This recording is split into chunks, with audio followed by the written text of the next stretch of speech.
میں 163 گاؤں میں ایسے لوگوں کے پاس جا کے ہاتھ جوڑ کے معافی مانگوں گا کہ مجھ سے غلطی ہو گئی، اور وہ میں اس وقت بھی کہتا ہوں کہ میں نے دیکھیں بات اس کو کاٹنا نہیں، امانت کے لیے آپ نے اگر مجھے چھوٹے چھوٹے ٹکڑوں میں کاٹ دیا جائے میں عمر عبداللہ صاحب کو دھوکہ نہیں دوں گا، کبھی نیشنل کانفرنس کو دھوکہ نہیں دوں گا۔ میں کہتا ہوں کہ میں نے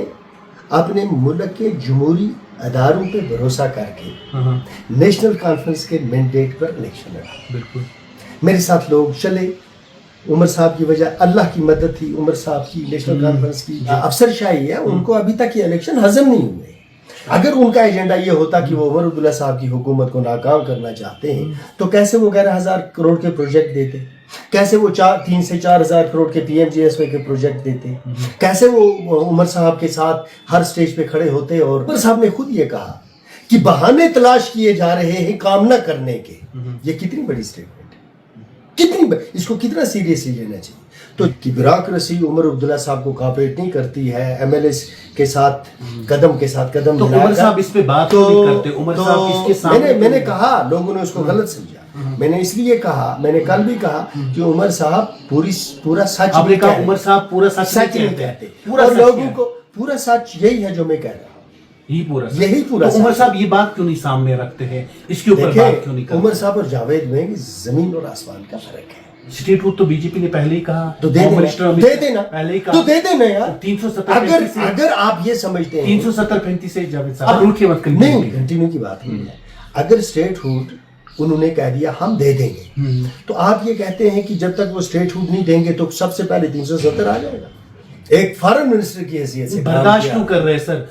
اپنی بات رکھے نا، لوگوں نے ان کو چنا ہے، یہ کہنا بڑا آسان ہوتا ہے، چیف منسٹر بنے ہیں، یہ بہت آسان میں نیشنل کانفرنس کو میجارٹی میں کہتا ہوں عبداللہ صاحب کی حکومت اگر یہ کامیاب ہو گئی اور انہی کو آپ نے اسٹیٹ ہوڈ دے دیا اور انہی کو کریڈٹ چلا گیا اسٹیٹ ہوڈ کا،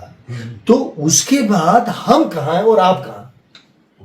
ہمارا اور آپ کا رول کیا رہے گا؟ آپ اپوزیشن میں ساری سیاست کرتے رہو گے اور ہم کبھی جیت کے نہیں آئیں گے۔ وہ ان کو یہ کہتے ہیں، یہ وہ ساری پولیٹیکل پارٹی، ہاں جی پولیٹیکل پارٹیز بھی، کئی انڈیپینڈنٹس بھی، وہ ان کو یہ کہتے ہیں۔ یہ کون سی پارٹی ہے؟ نہیں وہ میں جو لوگوں پہ چھوڑتا ہوں، لوگ جانتے ہیں، آپ بھی جانتے ہیں،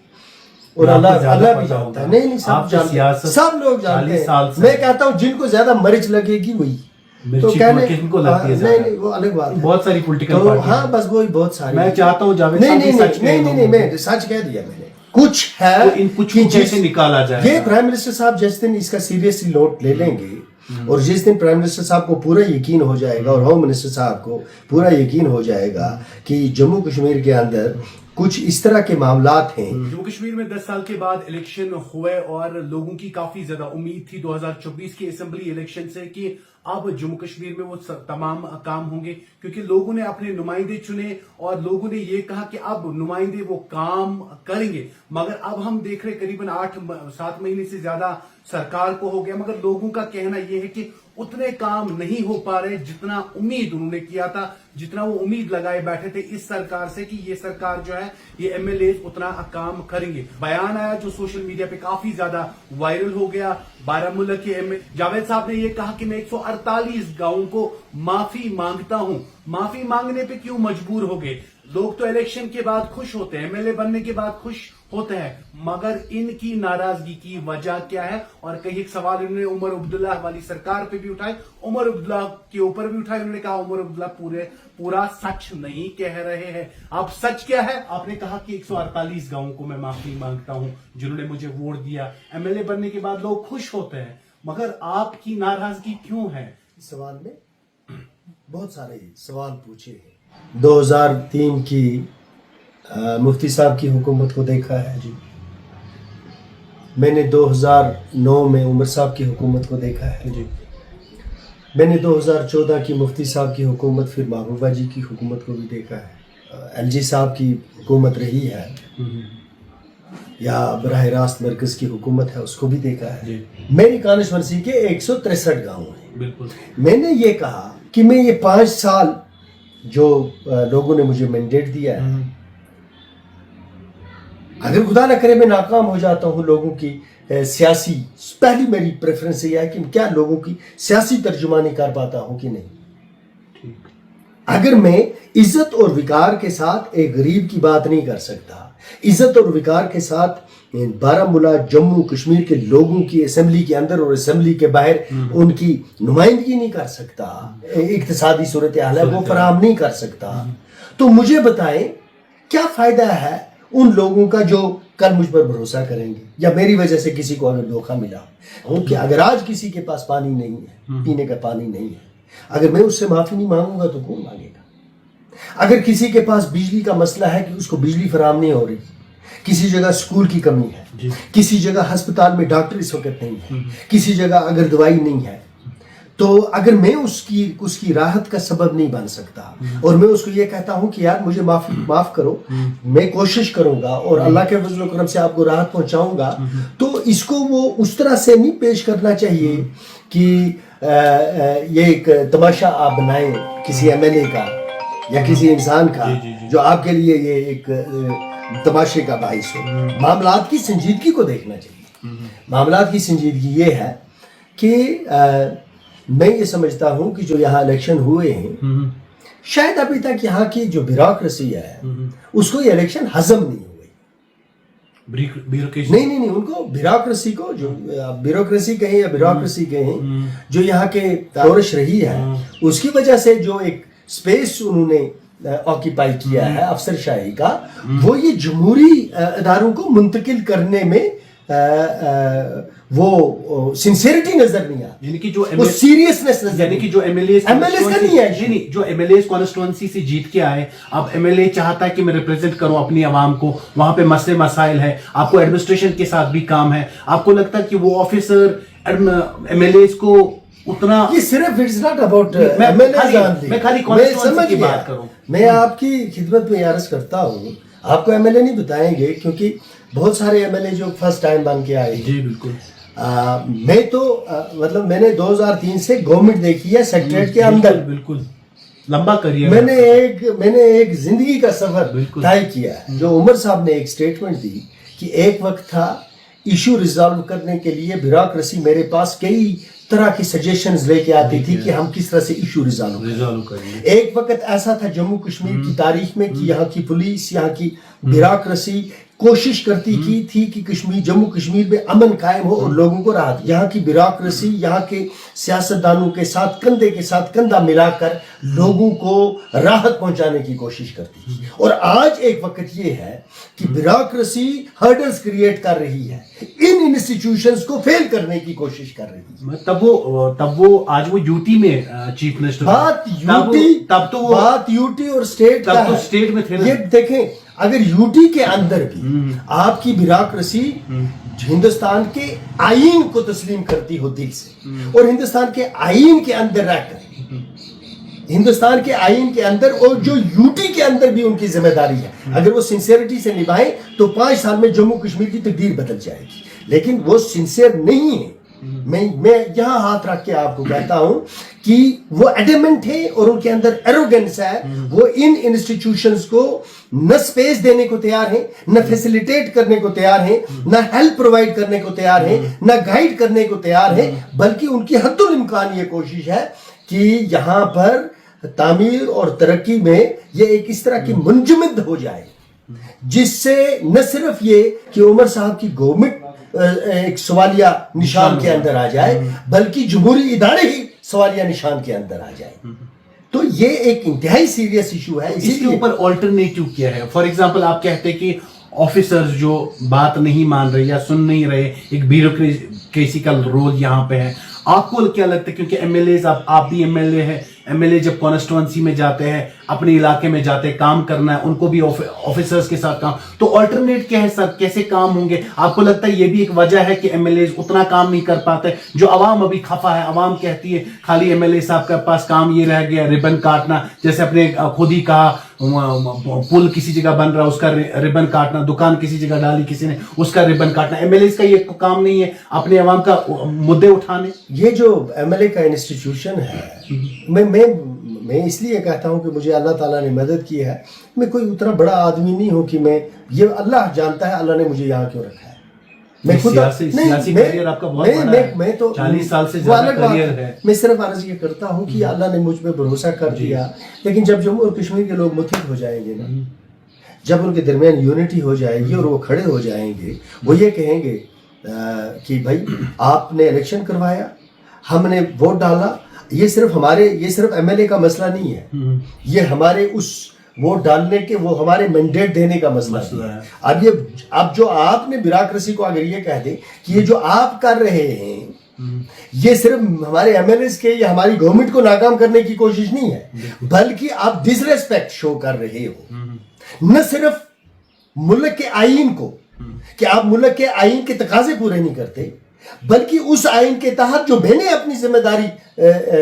نبھائی ہے ایک شہری ہونے کے ناطے ووٹ ڈال کے، آپ اس سپیس کو بھی آکیپائی کر رہے ہو، اس کی طرف بھی آپ اس کو بھی آپ ڈسگریس کر رہے ہو، اس کو بھی آپ ناکام کر رہے ہیں کہ بھائی بیوروکریسی یہ کہے گی کیونکہ ہماری مرضی کی حکومت نہیں بنی ہے، اس لیے 5 سال مرضی کی حکومت کون سی تھی؟ مرضی کی حکومت وہ آپ کو بھی پتا ہے، سب جانتے ہیں۔ مرضی میں آپ کو یہ کہتا ہوں کہ یہ لوگ جو ہیں اس وقت کی جو بیوروکریسی ہے، یہ اصل میں جو ان کا ایجنڈا ہے وہ ہمارے آنریبل پرائم منسٹر کا ایجنڈا نہیں ہے، وہ آنریبل ہوم منسٹر کا ایجنڈا نہیں ہے، وہ نتن گڈکری صاحب کا ایجنڈا نہیں ہے۔ جب میں کوئی بات کرتا ہوں تو اس کی ریپرکشنز محدود ہیں۔ آپ دیکھتے ہوں کہ کئی لوگ مجھے گالیاں بھی نکالتے رہے ہوں گے، اس وقت بھی یہ احساس ہی نہیں ہوگا کہ یہ بد اخلاقی جو ہے صحیح نہیں، یہ اچھی بات نہیں ہے، گالیاں نکالنا صحیح نہیں، اس انٹرویو کے بعد آپ دیکھنا، گالی نکالنا، میں یہ کہتا ہوں میری سٹیٹمنٹ جو ہے اس کی اپنی ایک رینج ہے۔ جس وقت عمر عبداللہ صاحب انہی ایشوز پر بات کریں گے اور سچ جب وہ بتائیں گے کہ کیا ہو رہا ہے، جب عمر صاحب نے خود یہ کہا کہ بہانے تلاش کیے جا رہے ہیں کام نہ کرنے کے، یہ کتنی بڑی سٹیٹمنٹ ہے، اس کو کتنا سیریسلی لینا چاہیے۔ تو عمر صاحب نے یہ بھی کہا ایک بیان میں کہا تھا کہ جتنا مجھے مشکل لگتا تھا یوٹی میں سرکار چلانا اتنا مشکل ہے نہیں میری، یہ آپ کو شاید یاد ہوگا۔ مجھے نہیں، یہ جو عمر صاحب ہیں، عمر صاحب ایک انتہائی تدبر والے سیاستدان ہیں، جو وہ برداشت کر رہے ہیں نا وہ ہر آدمی برداشت نہیں کر پاتا۔ جس آدمی نے، جو آپ جس طرح سے میرے ساتھ بات کر رہے ہیں اس طرح سے آپ عمر صاحب سے بات نہیں کر پائیں گے، جس طرح سے میں آپ کے ساتھ بات کر رہا ہوں اس طرح سے میں پرائم منسٹر صاحب کے سامنے بات نہیں کر پاؤں گا۔ تو یہ جو انسٹیٹیوشنز کے درمیان معاملات ہوتے ہیں ان کو پریزنٹ کرنے کا بڑا اپنا ایک طریقہ ہوتا ہے۔ گورنمنٹ آف انڈیا کو پتہ چلے گا کہ جموں کشمیر میں کیا ہو رہا ہے اور پوری طرح پتہ چلے گا، اور وہاں سے جب بیوروکریسی کو وہ سگنل آئے گا نا تو وہ سٹریم لائن ہونے میں سیکنڈ۔ اچھا بریک صاحب، اور ایک سوال، جب نیشنل کانفرنس کو ووٹ ملا کچھ بڑے مدعوں پہ، بڑے ایشوؤں پہ ووٹ ملا نیشنل کانفرنس، جیسے 370-35 سے اسٹیٹ کی بحالی، یوٹی، ایک اسٹیٹ کو یوٹی میں تبدیل کر دیا، ہم نے دیکھا کہ یوٹیوں کو اسٹیٹ میں تبدیل کرنا، مگر ایک ایسی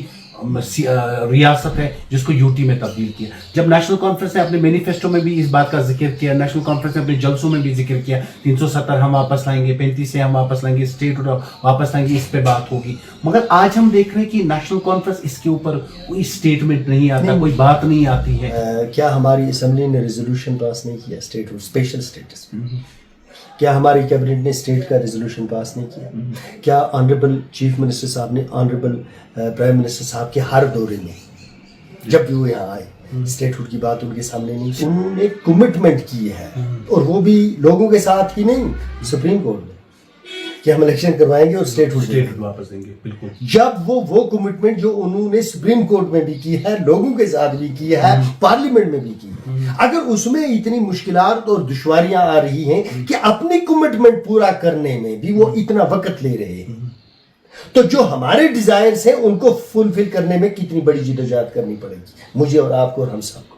بیگ صاحب، اس وقت مشکلات ہیں ایم ایل ایز کے پاس، جو ایم ایل اے کام کرنا چاہتا ہے، ایک مشکل وہ کام آپ نے کہا میں 148 گاؤں کو معافی مانگتا ہوں۔ نہیں، میں نے آپ کو پھر میں یہ کہہ رہا ہوں، میں نے یہ کہا ہے میں 163 گاؤں میں ایسے لوگوں کے پاس جا کے ہاتھ جوڑ کے معافی مانگوں گا کہ مجھ سے غلطی ہو گئی، اور وہ میں اس وقت بھی کہتا ہوں کہ میں نے، دیکھیں بات اس کو کاٹنا نہیں، امانت کاٹیں گے نہیں، پکا۔ میں یہ کہتا ہوں کہ میں نے اپنے ملک کے جمہوری اداروں پہ بھروسہ کر کے نیشنل کانفرنس کے مینڈیٹ پر الیکشن لڑا. بالکل میرے ساتھ لوگ چلے. عمر صاحب کی وجہ اللہ کی مدد تھی, عمر صاحب کی, نیشنل کانفرنس کی, دوستوں کی. مگر بنیادی جو بھروسہ ہم سب نے کیا ہے وہ ہم نے کیا ہے اپنے ملک کے آئینی اداروں پر. جی اس پہ بھروسہ کر کے میں ایم ایل اے بنا. اب اگر یہی آئینی ادارے جہاں میرے دروازے کھلتے ہیں اور جہاں سے میں ایک ریلیف لے کے اپنے لوگوں تک پہنچاؤں گا, اگر یہی دروازے بند ہو جاتے ہیں تو مجھے بتائیں میں 163 گاؤں میں جب لوگوں کے پاس 5 سال کے بعد جاؤں گا کیا لے کے جاؤں گا, کیا بتاؤں گا میں تگن پکو نئے پکو کہ مجھے چلنا نہیں, 5 سال آیا اب نئے سے میں چلوں گا. میں اتنا بدضمیر آدمی نہیں. میں نے اس وقت آپ کو کہا ریکارڈ پہ رکھ دینا. کہتے ہیں فیلئر نیڈس نو ایکسپلینیشن. میں خود کو الیکٹورل پالیٹکس سے دور کر دوں گا. میں نیشنل کانفرنس کے ایک ورکر کی حیثیت سے کام کروں گا. سیاست سے ہی دور ہو. نہیں سیاست میں نے یہ کہا میں electoral politics M L A یہ جو کام ہے میری جو ذمہ داری ہے اس کو پورا کرنے کے لیے میں آخری سانس تک لڑوں گا اور میں اس طرح مٹوں گا نہیں. ہمیشہ اس ملک کے ساتھ وفا کی قسم کھائی یا مرتے دم تک میں ہندوستانی ہوں, ہندوستانی رہوں گا. لیکن اگر اس ملک کے ادارے مجھ پر ہی دروازے بند کرتے ہیں کیونکہ میں ان کو سوٹ نہیں کرتا,